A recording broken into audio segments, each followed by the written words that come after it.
Hi all, welcome to a new lecture from module 5. Today we are going to discuss about 8051 microcontroller. Previous lecture എന്താണ് ഒരു micro controller അതുപോലെ അതിൻ്റെ characteristics and selection criterias ഒക്കെയാണ് നമ്മൾ discuss ചെയ്തത്. പിന്നെ അതിനൊരു എക്സാമ്പിളാണ് 8051. അപ്പോൾ ഇനിയുള്ള കമ്മിങ് പോർഷൻസും അതുപോലെ തന്നെ നെക്സ്റ്റ് മൊഡ്യൂളിലും എല്ലാം നമ്മൾ 8051 എന്ന് പറയുന്ന മൈക്രോ കൺട്രോളറിൻ്റെ കുറിച്ചിട്ടാണ് ഡീറ്റെയിൽഡ് ആയിട്ട് ഡിസ്കസ് ചെയ്യുന്നത്. അപ്പോൾ ഇന്നത്തെ വീഡിയോയിൽ നമ്മൾ 8051 അതിൻ്റെ അവൈലബിൾ റിസോഴ്സസ് ആൻഡ് അതിൻ്റെ ബേസിക് ആർക്കിടെക്ചറാണ് എക്സ്പ്ലെയിൻ ചെയ്യുന്നത്. So this is the design resources of 8051. ഇതിലൊരു ഇൻറ്റേർണലി ഒരു പ്രൊസസ്സർ ഉണ്ട്, ഒരു internal ROM and RAM available ആണ്. ദെൻ ടൈമിംഗ് സർക്യൂട്ട് ഉണ്ട്, 2 ടൈമേഴ്സ് ഉണ്ട്, ടൈമർ 1 ആൻഡ് ടൈമർ 0. ഒരു ഇൻറ്റേർണൽ തന്നെ ഓൺ ചിപ്പായിട്ട് ഇൻറ്ററപ്റ്റ് കൺട്രോൾ സർക്യൂട്ട് അവൈലബിൾ ആണ്. മെയിൻലി 4 പോർട്ട്സ് അവൈലബിൾ ആണ്, P0, P1, P2, P3. 4 പോർട്ടുകൾ ഇൻപുട്ട് ഔട്ട്പുട്ട് ലൈൻസ് ആയിട്ട് ഇൻറ്റേർണലി നമുക്ക് ഇൻപുട്ട് ഔട്ട്പുട്ട് ഡിവൈസുകളെ കണക്ട് ചെയ്യാൻ വേണ്ടിയിട്ട് യൂസ് ചെയ്യാനായിട്ട് പറ്റും. ഇതിൽ CPU എന്ന് പറയുന്നത് 8 ബിറ്റ് ആണ്. ദെൻ ടോട്ടൽ ഒരു 40 പിൻ IC ആയിട്ടാണ് ഇത് അവൈലബിൾ ആവുന്നത്. ഇതിലൊരു 8 ബിറ്റ് ഡാറ്റാ ബസ്സും അതുപോലെ 16 ബിറ്റ് അഡ്രസ് ബസ്സും ആണ് യൂസ് ചെയ്യുന്നത്. ഇനി ഓരോ പോർട്ടുകളും പോർട്ട് 0, പോർട്ട് 1, പോർട്ട് 2, പോർട്ട് 3 ഓരോ പോർട്ടുകളിലും 8 ഇൻപുട്ട് ഔട്ട്പുട്ട് ലൈൻസ് അവൈലബിൾ ആണ്. So a total of 32 input output lines are available to connect other external devices. Then program memory internally 4 KB available ആണ്. ഒരു എക്സ്ട്രാ 64 KB കൂടി നമുക്ക് ഇൻ്റർഫേസ് ചെയ്ത് use ചെയ്യാം. അതുപോലെ റാം മെമ്മറി, ഡാറ്റ മെമ്മറി ആണെങ്കിൽ internally 128 byte RAM memory available ആണ്. ഒരു എക്സ്ട്രാ 64 KB കൂടി ആഡ് ഓൺ ചെയ്ത് യൂസ് ചെയ്യാനായിട്ട് പറ്റും. ഇതിൻ്റെ മെമ്മറി ഓർഗനൈസേഷൻ ഡീറ്റെയിൽസ് ഒക്കെ നമുക്ക് കമ്മിങ് ലെക്ചേഴ്സിൽ ഡീറ്റെയിൽഡ് ആയിട്ട് നോക്കാം. സോ ഇതിൻ്റെ ഒരു ബേസിക് ഫങ്ഷണൽ ബ്ലോക്ക് ഡയഗ്രാം ആണ് ഈ കൊടുത്തിരിക്കുന്നത്. ഇപ്പോൾ CPU ഉണ്ട്, നമ്മൾ നേരത്തെ പറഞ്ഞ പോലെ തന്നെ അതിൻ്റെ ഡിസൈൻ റിസോഴ്സസ് ഏതൊക്കെയാണോ അതെല്ലാം അതിൻ്റെ ബ്ലോക്സ് ആയിട്ട് കാണാൻ പറ്റും. ഒരു CPU സർക്യൂട്ട് ഉണ്ട്, പ്രോസസ്സർ ഉണ്ട്, ദെൻ ഇൻറ്ററപ്റ്റ് കൺട്രോൾ സർക്യൂട്ട് ഉണ്ട്, ഒരു ഓസിലേറ്റർ സർക്യൂട്ട് അവൈലബിൾ ആണ്, ദെൻ ഒരു 4K ROM, 128 byte RAM, then 4 input output port, then 2 timers, then serial port, direct transmit ചെയ്യാനും റിസീവ് ചെയ്യാനും 2 ടൈമേഴ്സ്, ട്രാൻസ്മിറ്റ് ചെയ്യാനും റിസീവ് ചെയ്യാനായിട്ടുള്ള സീരിയൽ പോർട്ടുകൾ അവൈലബിൾ ആണ്.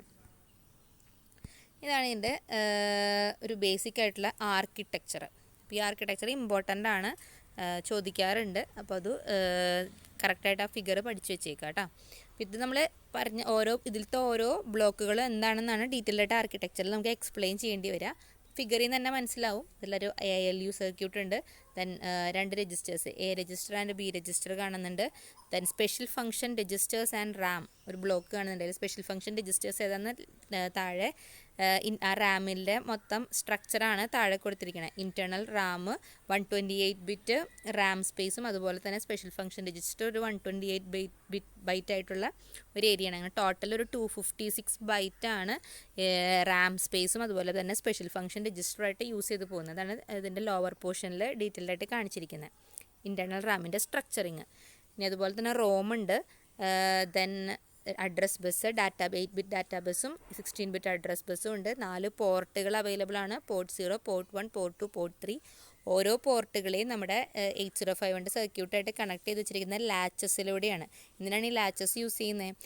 നമ്മുടെ മൈക്രോ കൺട്രോളിലുള്ള പ്രോസസ്സറിൻ്റെ അതേ സ്പീഡിലായിരിക്കണം എന്നില്ല ഈ ഇൻപുട്ട് ഔട്ട്പുട്ട് പോർട്ടുകളിലേക്ക് കണക്ട് ചെയ്തിരിക്കുന്ന എക്സ്റ്റേണൽ ഡിവൈസസ് വർക്ക് ചെയ്യുന്നത്. അപ്പോൾ ഇവർ തമ്മിലൊരു സ്പീഡ് മാച്ച് ഉണ്ടാവും. പ്രോസസ്സർ വേഗം കാര്യങ്ങൾ റീഡ് ചെയ്യുകയും റൈറ്റ് ചെയ്യുകയും പ്രോസസ്സ് ചെയ്യുകയൊക്കെ ചെയ്യും. അപ്പോൾ അതിൻ്റെ അതേ സ്പീഡിൽ തന്നെ ചിലപ്പോൾ ഇൻപുട്ട് ഔട്ട്പുട്ട് ഡിവൈസുകൾക്ക് വർക്ക് ചെയ്യാൻ പറ്റിയെന്ന് വരില്ല, അവർ സ്ലോ ഡിവൈസസ് ആയിരിക്കും. അപ്പോൾ ഈ ഒരു സ്പീഡ് മിസ് മാച്ച് അവോയ്ഡ് ചെയ്യാനാണ് ഇതിൻ്റെ ഇൻ്റർമീഡിയറ്റ് ആയിട്ട് നമ്മൾ ലാച്ചസ് യൂസ് ചെയ്യുന്നത്. അപ്പോൾ ത്രൂ ലാച്ചസ് ആയിരിക്കും എല്ലാ ഇൻപുട്ട് ഔട്ട്പുട്ട് ഡിവൈസുകളെയും നമ്മുടെ സിസ്റ്റത്തിലേക്ക് ഇൻ്റർകണക്ട് ചെയ്യുന്നുണ്ടാവുക. ഓക്കെ, പിന്നെ ഇതിൽ ഓരോ ബ്ലോക്ക് എന്താണെന്ന് നമുക്ക് ഡീറ്റെയിൽഡ് ആയിട്ട് നോക്കാം. First ALU arithmetic and logical unit ആണ്. എല്ലാ അരിത്തമാറ്റിക് ഓപ്പറേഷൻസും അതുപോലെ തന്നെ ലോജിക്കൽ ഓപ്പറേഷൻസും പെർഫോം ചെയ്യുന്നത് ALUവിലായിരിക്കും. ഓരോ 1 ബിറ്റ് അറ്റ് എ ടൈം ആയിട്ടാണ് ഇതിൽ കാൽക്കുലേഷൻസും മാനിപ്പുലേഷൻസും ഒക്കെ നടക്കുക. ഇനി ALU പ്രോസസ്സ് ചെയ്യുന്ന ALUവിലേക്കുള്ള ഇൻപുട്ടുകളെയും അതുപോലെ ALU പ്രോസസ്സ് ചെയ്ത് തരുന്ന ഔട്ട്പുട്ടുകളെയൊക്കെ ഇൻ്റർമീഡിയറ്റ് ആയിട്ട് സ്റ്റോർ ചെയ്യാൻ വേണ്ടിയിട്ട് യൂസ് ചെയ്യുന്ന രജിസ്റ്ററാണ് accumulator register or A register. അതുപോലെ തന്നെ ഇതിലുള്ള multiplication and division operations related ആയിട്ടുള്ള ഡാറ്റാസ് എല്ലാം B രജിസ്റ്ററിലാണ് സ്റ്റോർ ചെയ്യുക. Then R register is an 8 bit register അത് ഇതിൽ നമ്മുടെ ഇൻറ്റേർണൽ റാമിൽ 128 ബൈറ്റുള്ള ഇൻറ്റേർണൽ റാമിൽ 3 പാർട്ടായിട്ട് ഡിവൈഡ് ചെയ്യുന്നുണ്ട്. അതെന്തൊക്കെയാണെന്നുള്ളത് നമ്മൾ ഡീറ്റെയിൽഡ് ആയിട്ട് നെക്സ്റ്റ് സെക്ഷനുകളിൽ പറയുന്നുണ്ട്. ഇത്രയും മാത്രം അറിഞ്ഞിരിക്കുക. ഇൻറ്റേർണൽ റാമിൽ 3 പാർട്ടായിട്ട് ഡിവൈഡ് ചെയ്യുന്നതിൽ ഒരു പാർട്ടാണ് രജിസ്റ്റർ ബാങ്കുകൾ എന്ന് പറയുന്നത്. രജിസ്റ്റർ ബാങ്ക് 4 രജിസ്റ്റർ ബാങ്കുകളാണ് യൂസ് ചെയ്യുക. Bank 0, bank 1, bank 2 and bank 3. ഇങ്ങനെ 4 ബാങ്കുകളുണ്ട്. ഓരോ ബാങ്കിലും R0 തൊട്ട് R7 വരെ 8 രജിസ്റ്റേഴ്സ് യൂസ് ചെയ്യാം. അപ്പോൾ അതിനെയാണ് R രജിസ്റ്റേഴ്സ് എന്ന് പറയുന്ന സെക്ഷൻ കൊണ്ട് ഉദ്ദേശിക്കുന്നത്. നമുക്ക് general purpose, temporary storage purpose ആണ് ഇതിൻ്റെ യൂസ് എന്ന് പറയുന്നത്. ദെൻ എക്സ്റ്റാൽ 1 ആൻഡ് എക്സ്റ്റാൽ 2 ഈ 2 സിഗ്നലുകൾ യൂസ് ചെയ്യുന്നത് ക്രിസ്റ്റൽ ക്ലോക്ക് സർക്യൂട്ടിൽ നിന്ന് നമ്മുടെ സിസ്റ്റം ക്ലോക്ക് ഇൻപുട്ടിലേക്ക് കൊടുക്കാനാണ്. അതായത് ഉദ്ദേശിക്കുന്നത് വെച്ച് കഴിഞ്ഞാൽ നമ്മുടെ ഓസിലേറ്റർ സർക്യൂട്ടുകളെ നമ്മൾ നേരത്തെ പറഞ്ഞിട്ടുണ്ടായിരുന്നു, ഇൻറ്റേർണൽ ബ്ലോക്കുകളിൽ ഒരു ഓസിലേറ്റർ സർക്യൂട്ടിലൂടെ ടൈമിംഗ് പ്രോബ്ലംസ് ഒക്കെ അവോയ്ഡ് ചെയ്യാനായിട്ട് ഒരു ഓസിലേറ്റർ സർക്യൂട്ട് യൂസ് ചെയ്യുന്നുണ്ട്. ആ ഓസിലേറ്റർ സർക്യൂട്ടിലേക്കുള്ള ഇൻപുട്ടുകളാണ് ഈ എക്സ്റ്റാൽ 1 ആൻഡ് എക്സ്റ്റാൽ 2 എന്ന് പറയുന്നത്. പിന്നെ 3 കൺട്രോൾ സിഗ്നലാണ് മെയിനായിട്ട് യൂസ് ചെയ്യുന്നത്. EA bar, that is external access, then PSEN program store enable and ALE address latch enable. ഇങ്ങനൊരു 3 കൺട്രോൾ സിഗ്നൽസ് യൂസ് ചെയ്യുന്നുണ്ട്. അഡ്രസ് ലാച്ച് എനേബിൾ എന്ന് വെച്ച് കഴിഞ്ഞാൽ നമ്മുടെ അഡ്രസ്സിനെയും ഡാറ്റേനെയും സിഗ്നൽ കമ്പൈൻഡ് ആയിട്ട് AD0 to AD7 എന്നൊക്കെ പറഞ്ഞിട്ട് അഡ്രസ് ലൈൻസും ഡാറ്റ ലൈൻസും ചിലപ്പോൾ മൾട്ടിപ്ലക്സ്ഡ് ആയിട്ടുള്ള ഫോർമാറ്റിലായിരിക്കാം. അതിനെ ഡീമൾട്ടിപ്ലക്സ് ചെയ്ത് അഡ്രസ് ലൈനും ഡാറ്റ ലൈനായിട്ട് സെപ്പറേറ്റ് ചെയ്യിക്കാൻ വേണ്ടിയിട്ട് യൂസ് ചെയ്യുന്നതാണ് ALE സിഗ്നൽ. അപ്പോൾ അത് ഹൈ ആവുക, അതിൻ്റെ ലോ ആവുക, ആ വാല്യൂസിനനുസരിച്ച് ഇതിനെ നമുക്ക് സെപ്പറേറ്റ് ചെയ്ത് ഡീമൾട്ടിപ്ലക്സ് ചെയ്ത് യൂസ് ചെയ്യാനായിട്ട് പറ്റും. ദെൻ എക്സ്റ്റേണൽ ആക്സസ് EA എന്ന് പറയുന്നത് എക്സ്റ്റേണൽ മെമ്മറി ഇൻ്റർഫേസിങ്ങിനെ എനേബിൾ ചെയ്യിക്കാനും ഡിസേബിൾ ചെയ്യിക്കാനും വേണ്ടിയിട്ടാണ് യൂസ് ചെയ്യുന്നത്. എക്സ്റ്റേണൽ മെമ്മറി ഒന്നും യൂസ് ചെയ്യുന്നില്ല എന്നുണ്ടെങ്കിൽ EA എന്ന് പറയുന്ന പിന്നെ EA ബാർ എന്ന് പറയുന്ന പിന്നെ എപ്പോഴും ഹൈ ആയിരിക്കും. നമ്മൾ എക്സ്റ്റേണൽ മെമ്മറിനെയും കൂടി യൂസ് ചെയ്യുന്നുണ്ടെങ്കിൽ ഇത് ലോ സിഗ്നൽ, ആക്റ്റീവ് ലോ ആയിരിക്കും. ദെൻ പ്രോഗ്രാം സ്റ്റോർ എനേബിൾ എന്ന് വെച്ചാൽ ഇനി എക്സ്റ്റേണൽ പ്രോഗ്രാം മെമ്മറി യൂസ് ചെയ്യുന്നുണ്ടെങ്കിൽ അതിൽ നിന്ന് ഡാറ്റേനെ റീഡ് ചെയ്യാൻ വേണ്ടി ഹെൽപ്പ് ചെയ്യണത്. PSEN എന്ന് പറയുന്നത് സിഗ്നൽ ഹൈ ആവണമെന്ന് മാത്രമായിരിക്കും നമുക്ക് എക്സ്റ്റേണൽ മെമ്മറിയിൽ നിന്ന് ഡാറ്റാസ് റീഡ് ചെയ്യാനായിട്ട് പറ്റുള്ളൂ. അപ്പോൾ അതിനാണ് ഈ 3 കൺട്രോൾ സിഗ്നൽസ് യൂസ് ചെയ്യുന്നത്. നെക്സ്റ്റ് എന്താണ് data pointer and program counter. Data pointer എന്ന് വെച്ചാൽ ഒരു 16 ബിറ്റ് രജിസ്റ്റർ ആണ്. എന്തിനാണ് യൂസ് ചെയ്യുന്നത് വെച്ചാൽ എക്സ്റ്റേണൽ ഡാറ്റ മെമ്മറി യൂസ് ചെയ്യുന്നുണ്ടെങ്കിൽ അതിൻ്റെ അഡ്രസ്സ് സ്റ്റോർ ചെയ്യണത് ഈ 16 ബിറ്റ് രജിസ്റ്ററിലായിരിക്കും. ഇത് തന്നെ നമുക്ക് 2 8 ബിറ്റ് രജിസ്റ്റേഴ്സ് ആയിട്ടും യൂസ് ചെയ്യാം. നമ്മൾ DPH ആൻഡ് DPL, അതിൻ്റെ ഹയർ ഓർഡറും അതുപോലെ തന്നെ അതിൻ്റെ ലോവർ ഓർഡറും, അങ്ങനെയുള്ള 2 8 ബിറ്റ് രജിസ്റ്റേഴ്സ് ആയിട്ടും ഇത് യൂസ് ചെയ്യാവുന്നതാണ്. പ്രോഗ്രാം കൗണ്ടർ നമുക്ക് ഓൾറെഡി അറിയാം. എന്തിനാണ് നമ്മൾ ഓരോ ഇൻസ്ട്രക്ഷൻ ബൈ ഇൻസ്ട്രക്ഷൻ ആയിട്ട് പ്രോസസ്സ് ചെയ്യുന്ന സമയത്ത് നെക്സ്റ്റ് ഇനി എക്സിക്യൂട്ട് ചെയ്യേണ്ട അല്ലെങ്കിൽ ഫെച്ച് ചെയ്യേണ്ട ലൈനിൻ്റെ അഡ്രസ്സ് കീപ്പ് ചെയ്യാൻ വേണ്ടിയിട്ടാണ് പ്രോഗ്രാം കൗണ്ടർ എന്ന് പറയുന്ന രജിസ്റ്റർ യൂസ് ചെയ്യുക. ഇതൊരു 16 ബിറ്റ് രജിസ്റ്ററാണ്. അപ്പോൾ നെക്സ്റ്റ് എക്സിക്യൂട്ട് ചെയ്യേണ്ട ഇൻസ്ട്രക്ഷൻ ഏതാണോ അതിൻ്റെ അഡ്രസ്സ് ആയിരിക്കും ഇതിൽ ഉണ്ടാവുക.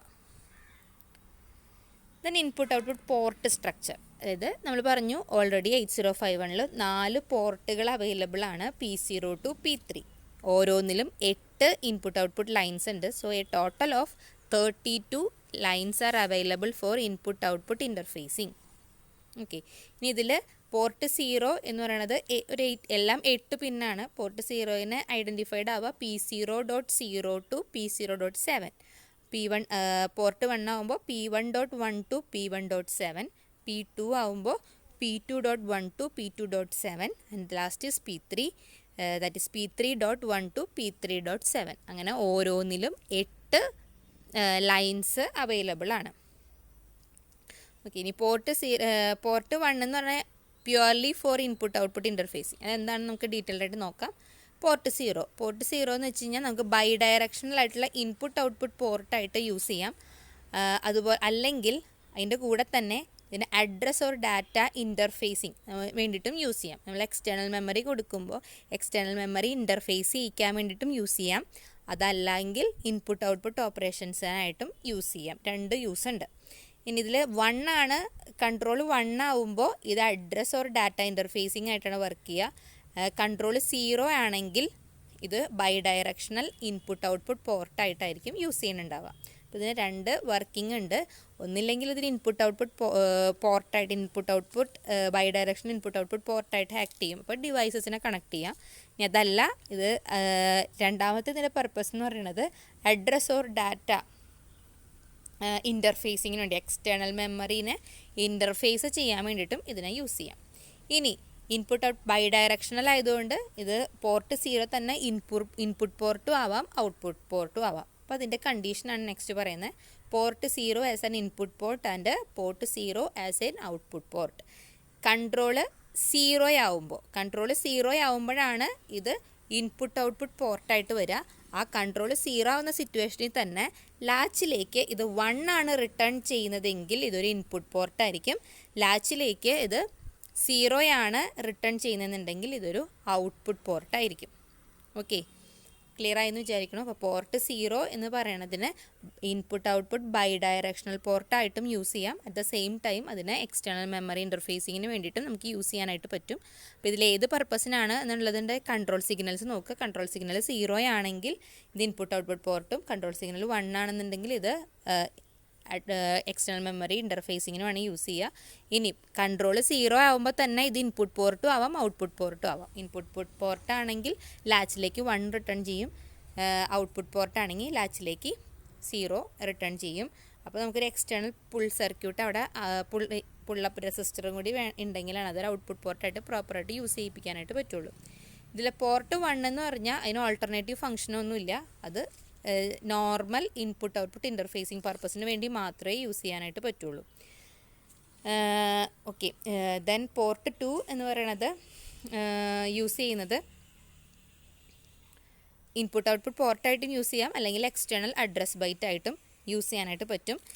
പോർട്ട് 1നോട് സിമിലറാണ്. ഇൻപുട്ട് ഔട്ട്പുട്ട് ഓപ്പറേഷൻസ് എല്ലാം പോർട്ട് 1 സിമിലറാണ്. Then last one is port 3. ഇതിനെ നമുക്ക് ഇൻഡിവിജ്വലി പ്രോഗ്രാം ചെയ്ത് ഇൻപുട്ട് ഔട്ട്പുട്ട് ഓപ്പറേഷൻസ് ഏതാണെന്നുള്ളത് ഓരോ സിംഗിൾ ബിറ്റിനെയും ഓൾട്ടർനേറ്റീവ് ഫംഗ്ഷൻസ് നമുക്ക് പ്രോഗ്രാം ചെയ്ത് കൊടുക്കാനായിട്ട് പറ്റും. അപ്പോൾ ഇതിൻ്റെ P3.0 to P3.7 ഓരോ ബിറ്റിലും ഉള്ള ഓൾട്ടർനേറ്റീവ് ഫംഗ്ഷൻസ് ആണ് ടേബിളിൽ കൊടുത്തിട്ടുള്ളത്. ഇൻപുട്ട് പോർട്ടായിട്ടാണ് യൂസ് ചെയ്യേണ്ടതെന്നുണ്ടെങ്കിൽ ലാച്ചിലേക്ക് 1 റിട്ടേൺ ചെയ്യുക. എല്ലാത്തിലും പറഞ്ഞ പോലെ തന്നെ ഇൻപുട്ട് പോർട്ടായിട്ട് യൂസ് ചെയ്യാനായിട്ട് അതിന് ലാച്ചിലേക്ക് 1 റിട്ടേൺ ചെയ്യാം. ഓക്കെ, P3.0 ആണെങ്കിൽ അതിനെ നമുക്ക് സീരിയൽ ഇൻപുട്ട് പോർട്ടായിട്ട് യൂസ് ചെയ്യാം. P3.1 സീരിയൽ ഔട്ട്പുട്ട് പോർട്ടാണ്. P3.2 external interrupt 0. Then P3.3 external interrupt 1. P3.4 timer 0ക്കുള്ള എക്സ്റ്റേണൽ ഇൻപുട്ട്. P3.5 ടൈമർ 1ലേക്കുള്ള external input. P3.6 is external data memory write strobe and P3.7 is external data memory read strobe. ഇതിൻ്റെ ഒരു alternative function ആക്കി ഇതിനെ നമുക്ക് set ചെയ്യാൻ പറ്റും, അല്ലെങ്കിൽ നോർമൽ ഒരു ബൈ ഡയറക്ഷണൽ പോർട്ടായിട്ടും ഇതിനെ യൂസ് ചെയ്യാനായിട്ട് പറ്റും. ഇത്രയാണ് ആർക്കിടെക്ചറിൽ മെയിനായിട്ട് അറിഞ്ഞിരിക്കേണ്ട സെക്ഷൻസ്.